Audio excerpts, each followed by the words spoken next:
Kiwi फलको यो चाहिँ 2084 सालको लागि ग्राफ्टिङ गर्नलाई ब्रुनोको रुट स्टक तयार गरेको छ, अर्थात् ब्रुनो फलेको ब्रुनोको दाना त्यसको भित्रको बिउबाट चाहिँ यसरी तयार हुँदैछ। अब यो चाहिँ दोस्रो नर्सरीमा या पोलिथिन ब्यागमा भर्ने बेला भएको छ र लगभग 40-50 हजार बिरुवा तयार हुँदै गरेको अवस्था छ हाम्रोमा।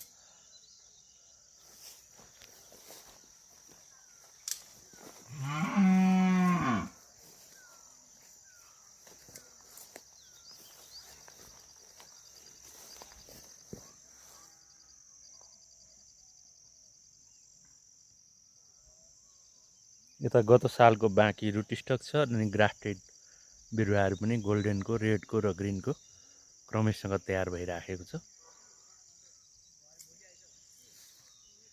यता बगान देख्न सक्नुहुन्छ तपाईले, गोल्डनको, रेडको, ग्रिनको। चिया बगानमा पनि छ र गोल्डन चाहिँ अब चिचिला लागिसकेको अवस्था छ।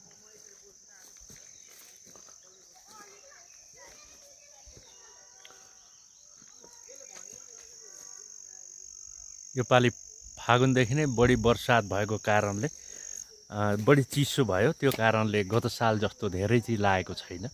अब यो गोल्डनको हो, राम्रै छ, अहिले भर्खर सुरु छ। अब यसलाई छाट्ने ओर्ने बेला भइराखेको छ।